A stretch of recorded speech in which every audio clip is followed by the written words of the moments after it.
रखे हो तो उतार के रख देना, इसलिए कि ये हमारे हुजूर को पसंद नहीं। कभी शराब या बियर या किसी भी नशे की चीज को हाथ लगाओगे? कभी नहीं, कभी नहीं। पार्टी के नाम पे, यारों के नाम पे भाई बदलो अपने आप को। कोशिश करें हलाल लुक़्मे अपने हलक से उतारें। हलाल लुक़्मे, नबुव्वत का दरवाजा बंद है, विलायत का नहीं। हाँ, हलाल लुक़्मे हलक से उतारिए। आज हमें अमीर बनने की बड़ी बीमारी है। एक रेस लगी है, तेरे से मेरा आगे। शाम को आके ये पूछा है भाई जुम्मा ने कितने कमाया, जुम्मा ने कितने कमाए भाई, किसी का नाम हो तो बुरा ना मानिए। अरे बब्बन सबसे आगे चल रहा है इस बार गांव में, महीने के 1.5 लाख छाप रहा। ये होड़ है, इसी होड़ में हम कितने अंधे हो गए। कई हमारे मुसलमान भाइयों ने सूद, ब्याज, रिश्वतें, ये हराम की रोजियां इकट्ठा करने शुरू कर दी। बदले अपने आप को। एक दाना हराम का घर में मत लाना, एक दाना। फरमाया गया जो बंदा ब्याज का, सूद का 1 रुपया खाता है ना, तो 1 रुपया ब्याज का लेने में इतना बड़ा गुनाह है जितना बड़ा गुनाह अपनी मां से 70 बार मुंह काला करने का होता है। इतना बड़ा गुनाह।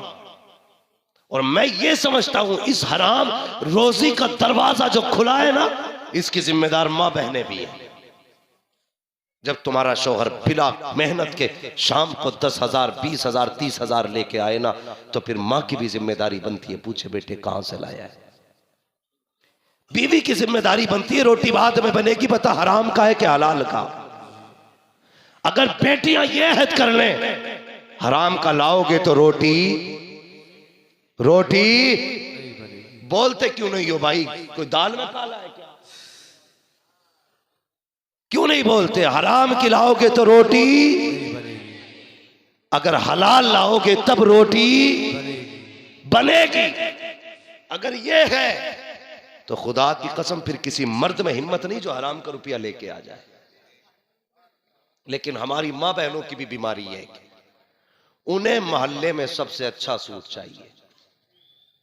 अगर अच्छा भी ना हो तो अलग जरूर हो, उसमें भले ही कपड़ा 2.5 मीटर लगाओ बस, लेकिन अलग हो। उससे मतलब नहीं शोहर कहां से लाया। कहती सुनो जी, इस पार्टी में ऐसा सूट होना चाहिए जो किसी के पास ना हो। जब ऐसा लागा तो कहां से लाएगा बता? जिसकी 500 रुपए मजदूरी है, 600 रुपए घर का खर्च है, 500 रुपए रोज कमा के ला रहा, 100 रुपए का कर्जा चल रहा है, तुझे 27,000 का सूट कहां से ला के दे? गलत नहीं कह रहा हूं ये बात। ये वो रास्ते हैं जो गुनाहों के रास्ते खोल रहे हैं, गुनाहों के रास्ते। अलग का सूट चाहिए ना मेरी बहन, मेरी बेटी, मेरी माँ कान खोल के सुन ले। तेरी इज्जत 27,000 के जोड़े में नहीं है, तेरी इज्जत 65,000 के जोड़े में नहीं है, तेरी इज्जत तो पर्दे वाले जोड़े में है, तेरी इज्जत तो हया वाले जोड़े में है, तेरी इज्जत तो सादगी के अंदर है, तेरी इज्जत तो सफाई के अंदर है। ये जरूरी नहीं है तो 27,000 का जोड़ा पहने तब इज्जत मिलेगी। जरूरी ये है कि तू हया वाला जोड़ा पहने। अगर हया वाला जोड़ा पहनेगी, खुदा की कसम कोई तेरी इज्जत करे ना करे, जब कब्र में आएगी तो खुदा के फरिश्ते तेरी इज्जत करने लग जाए। बेशक, सुभान अल्लाह, सुभान अल्लाह। इसलिए माँ बहनों से गुजारिश है, जरूरी नहीं 27,000 का पहन, कम का पहन ले, लेकिन हलाल का पहन, और ऐसा पहन जिससे पर्दा हो, जिसके अंदर हया हो। वो कैसी औरतें थी, 17 पैबंद लगा करके, 17 पैबंद लगा के भी पर्दा किया। आज 17,000 के कपड़े में भी पर्दा नहीं हो रहा है। हमें सोचना पड़ेगा। कई सारे ऐसे टॉपिक्स हैं जिन पे बात होना बड़ी जरूरी है। मगर मेरे भाई एक बात बताओ, ये अगर हमने घरों के अंदर पर्दा लाजिम नहीं किया ना, तो याद रखिएगा हम अपनी बेटियों को बचा नहीं पाएंगे, अपनी बहनों को बचा नहीं पाएंगे। और हम यहां दुनिया में ऐश के लिए नहीं आए हैं, हम तो रब के निजाम के मुताबिक चलने के लिए आए हैं। क्या कमाल है सरकार गौसे पाक का अंदर, अल्लाह अकबर। आप शान देखे तो देखते रह जाइए। लेकिन जहां गौसे पाक बेमिसाल है, आप बताइए 5 साल कुर्सी बैठे बैठे आपने कुर्सी घिस दी, उन्होंने 70,000 की कॉलोनी दे दी, तो 5 साल उनके गीत गाएगा, गा तेरी मर्जी है, लेकिन बता तूने 5 साल जो कुर्सी पे घिसे है ना, अगर ये 5 साल तूने मेहनत में गुजारे होते तो 70,000 ही कमाता। कुछ लोगों को थाली खाने की भी आदत होती है। वक्त जाया ना कर यार, एक एक मिनट कीमती है तेरी जिंदगी का। अगर खाली बैठा है कोई काम नहीं तो विधायक की बैठक में ना जा, अगर जाना है तो खुदा की मस्जिद में आके चला आ, मुसल्ला बिछा दे। और यार ये तुझे एक कॉलोनी दे करके 10 साल तक एहसान जता के वोट मांगता है, मैंने कॉलोनी दी थी, वोट का ख्याल रखना, मैंने 60 साल बनवाया था, वोट का ख्याल रखना। वो खुदा कितना करीम है, तुझे भी देता है, तेरी पुश्तों को भी देता है, एहसान नहीं जताता, जलील नहीं करता, बार बार तेरे आने पे तुझे रुस्वा नहीं करता। वो तो इतना करीम है, तू एक बार आता है तो वो इतना देता है, तेरी पुश्तों का भला हो जाया करता। सुभान अल्लाह माशाअल्लाह, बहुत खूब बहुत। तो बेगैरती का खाने की आदत हो गई। अल्लाह तौफीक दे तो सजदे किया करो, अल्लाह के घर में जाया करो, नमाजें पढ़ा करो, नमाजें, फिर अल्लाह से मांगो। पैसा नहीं है ना तो अल्लाह से मांगो, वो देना जानता है, वो देता है। फिर कैसे मांगना है? बरेली वाले कहते हैं वही रब है जिसने तुझको हम अतन करम बनाया, हमें भीख मांगने को तेरा आस्था बताया। और जब उस चौखट पर जाके मांगते हो तो बरेली से आवाज आती है, मंगतों का हाथ उठते ही दाता की देन थी, दूरी कबूलो अर्ज में बस हाथ भर की है। बरेली से इमाम अहमद रजा फरमाते हैं, कौन देता है देने को मुंह चाहिए, देने वाला है सच्चा, जोर से देने वाला है सच्चा हमारा नबी। इसलिए थाली ना बैठिए, या तो काम में लगिएगा या फिर इबादत में लगिएगा, दो ही काम करने। मेहनत कीजिए, आगे बढ़िए, लेकिन हलाल कमाइए। बोलो इंशाल्लाह हलाल कमाएंगे, जोर से हलाल कमाएंगे, किसी का हक तो नहीं खाएंगे। जिसकी लाठी उसकी भैंस, जिसके लठ में दम है ना तो वो दीवार जहां से चाहता वहां से सीधी कर लेता। गरीब क्या बिगाड़ लेगा ना, कभी नहीं। गरीब को कमजोर समझ के दीवार सीधी ना करना, लेकिन जब अल्लाह सीधी करने पे आएगा ना तो एक एक सूद का भी फर्क निकाल देगा, सूद का फर्क निकाल देगा। कयामत के दिन खड़ा करके कहेगा, बुलाना कौन नेता था तेरा जो गरीब की दीवार टेढ़ी करने पे तू तुला था। और गरीब भागा फिर रहा था, तेरी लाठी के आगे कोई नहीं बोल रहा था, बुलाना, आज मैं गरीब के साथ हूं। तू बुला कौन है तेरा मंत्री? हिम्मत नहीं होगी किसी में, औकात नहीं होगी जो कोई बोल सके। सबको अपनी अपनी पड़ी होगी, कोई बचाने वाला नहीं होगा। अगर बचना चाहते हो तो सुनो, आज ले उनकी पनाह, आज मदद मांग उनसे, कल न मानेंगे कयामत में अगर मान गए। इसलिए किसी गरीब को न सताना। समझ गए मेरी बात? मैं तकरीर करके जन्नत बांटने नहीं आया था, भाई का हुक्म था, चला आया। मोहब्बतों की बातें थी, मैं आपका हूं, आप मेरे हो। न मेरा दुश्मन तुमसे में कोई है, न मैं आपका दुश्मन हूं। सिर्फ ये बातें इसलिए की कि हम अपने अमाल में सुधार लाएं, अपनी जिंदगी में सुधार लाएं, अपने हालात को बेहतर करें। करेंगे इंशाल्लाह, जोर से बोलो इंशाल्लाह। कुछ तो इसलिए चादर ओढ़ के सो रहे होंगे कि जानबूझ के आवाज ना आए। जो सो रहे उन्हें नहीं जा रही, जो जाग रहे बैठे उन्हें नहीं आ रही। क्या सबको आ रही है ना?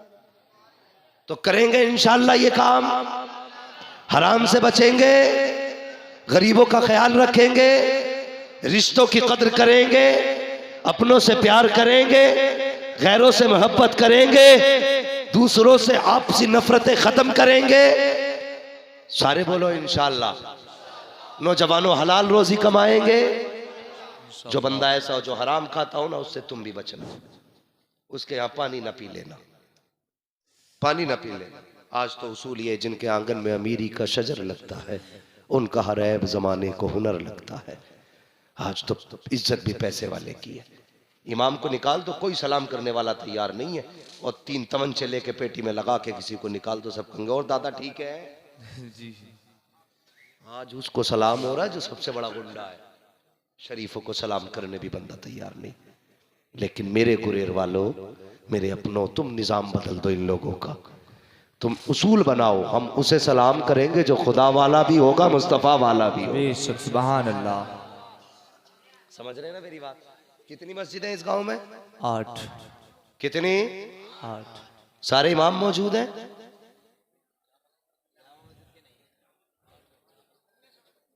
आ गए उसमें। बहरहाल मेरी एक बात सुने, ये 8 मस्जिदें होना कमाल नहीं, 8 मस्जिदें होना कमाल नहीं, 8 मस्जिदों की इमामों की इज्जत करना कमाल है। जी बेशक। ये ख्याल रखिए। हाँ, 8 मस्जिदों के इमामों का ख्याल रखना ये कमाल की बात है, वरना सबसे कमजोर इमाम ही होता है, लेकिन रिश्ता रब से बड़ा खास होता है उसका दिल न दुखाना, वरना 7 पुश्तों तक इलाज होगा, कमर सीधी नहीं होगी। जी बेशक। अल्लाह तोड़ने पे आता तो कोई जोड़ने वाला नसीब नहीं होता है। हमारी कौम में बीमारी है, जागा इमाम साहब के कमरे में सेब रखे, ओ हो भाई बड़ी खुशबू आ रही है, खा रही डट के, हाँ दबा दब खा के निकला, फिर बाहर निकल के मुंह पोंछ के करे हराम क्या आ रहे हैं इनके, तो 3 मिनट नहीं होते, खा के हजम करके ताने भी दे देता है। तुझसे किसने कही थी खा वही जाके? इमामों से भी गुजारिश है, मूंछ देख के फैसला ना करना, तुम्हारे लिए भी सारे बराबर है। ऊंची कोठी वाले को ज्यादा इज्जत न देना, गरीब को जलील ना करना, इज्जत उसकी करना जो 5 वक्ता मस्जिदों में हाजिरी देता हो, सुभान अल्लाह, वो सारा इज्जत का हकदार होता है। और नमाजियों तुमसे भी गुजारिश है, फोन करके मुझसे ही पूछ रहा अंगूठा हिल गया, नमाज हुई क्या ना? कैसे कि जमात में इमाम साहब का अंगूठा हिल गया, मैंने तू क्या कर रहा था भाई? मतलब तेरी ताका झांकी करके भी हो गई, उसकी अंगूठा हिलने पे चली गई। शर्म आनी चाहिए। कुछ लोग नमाज पढ़ने नहीं जाते, कुछ नमाजी नहीं झांकू होते, झांकू जो यही देख रहे इमाम रुकू कैसा कर रहा है, इमाम सजदा कैसे कर रहा है, ये किधर को देख रहा है नमाज में, अगली सब में बैठे बैठे चारों तरफ को देख रहा है। तेरी हो गई? अगर इतनी खुराफात के बाद तेरी हो सकती है तो फिर इमाम की क्यों नहीं हो सकती भाई? इसलिए ये अंगूठे पंगूठे इमाम से ही पूछ लिया करो, हमसे मत पूछा करो। मैं एक बोला यार, मैंने कहा ये बात बताइए अंगूठे के पीछे क्यों पड़े रहते हैं? उसने कहा मुफ्ती साहब तुम्हें ना पता? मैंने कहा नहीं। उसने कहा अंगूठा नमाज का खूंटा होता है।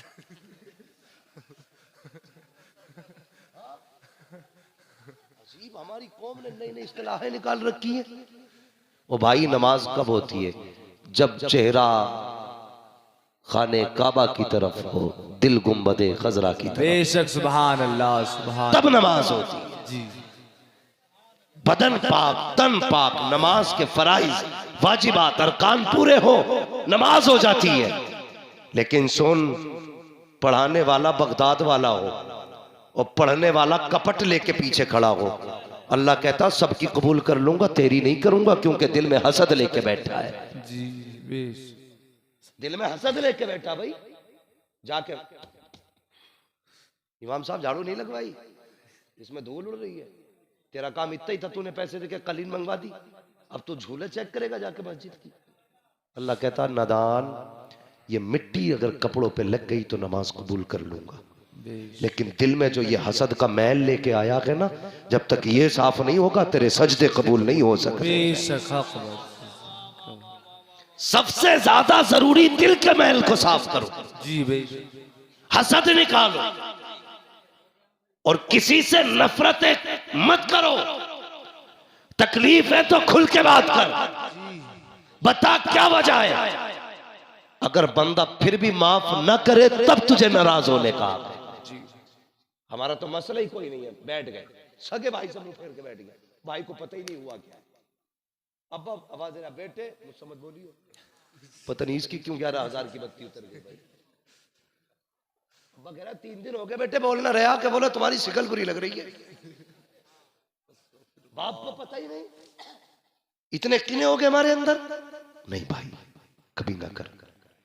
दिल में मैल रखना ये मुनाफिकत होती है। जो जाहिर होना चाहिए वही बातिन होना चाहिए। जी बेश, जो बातिन है वही जाहिर होना चाहिए।